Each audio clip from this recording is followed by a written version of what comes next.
Hi guys, in this video I'm going to walk you through the first steps to creating that windshield, because I know we had a lot of trouble with it in class, and if you missed class, or if you just messed it up and you need help, hey, that's what this video is for, right? So I've already drawn a line on the bottom. You'll notice I've already got a sketch going with a line on the bottom. I've already dimensioned that line, okay? I'm going to go ahead and move this dimension out of the way so it's not in the middle of my shape, but otherwise that's all I've got going on right now.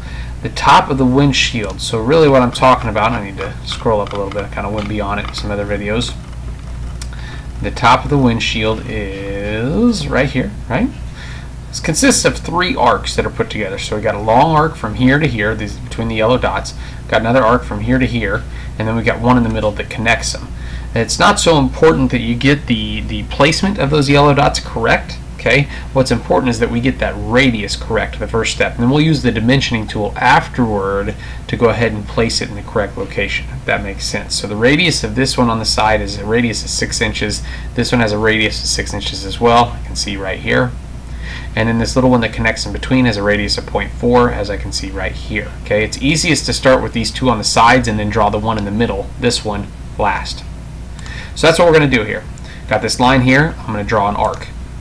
The arc needs to go from the end point of the line up here, whatever. I'm just going to eyeball it. Looks good, right? The radius, after I click there, the radius comes up, and I need to dimension that as a radius of 6. So it almost looks like a straight line. It's just a little bit curved if I zoom in, right? You see it's just a little bit of curvature there, okay? And I see the dimension here. That's the 6-inch radius out to the circle. So if that was a complete circle, it's going all the way around. It's a pretty big circle, right?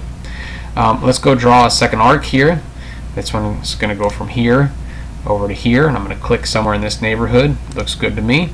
Again, I need to dimension the radius. Right now it's a dimension of 4.2. Just type in 6, hit enter. There we go.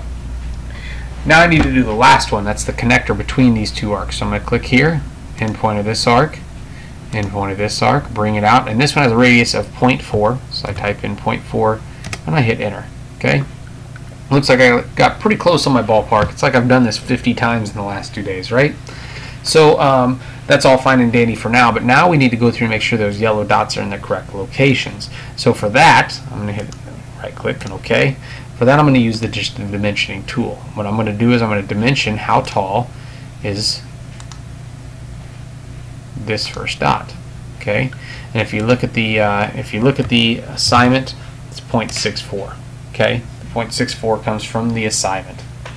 I also need to dimension the height of this dot. So I'm going to go click on this dot. That's the second yellow dot. Here's the end point. And I come over here and I see vertically. If I look at the instructions, it's exactly 1 inch. Now I need to talk about left to right. I need to lock these little dots in left to right. So you'll notice if you look at the instructions that everything is dimensioned from this point over here. This one has the dimension of 2.55. And then this one here has a dimension of, from this dot, of 3.010.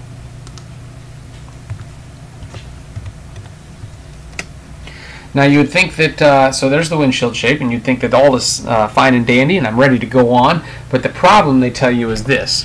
If I go to fillet this edge later on, it looks as if it's at 3 separate arcs, and really I just want it to be one smooth curve, right?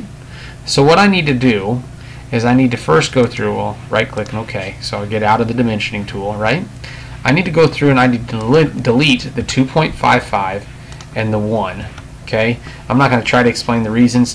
Truthfully, I'm not 100% sure of the reasons that those 2 get in the way.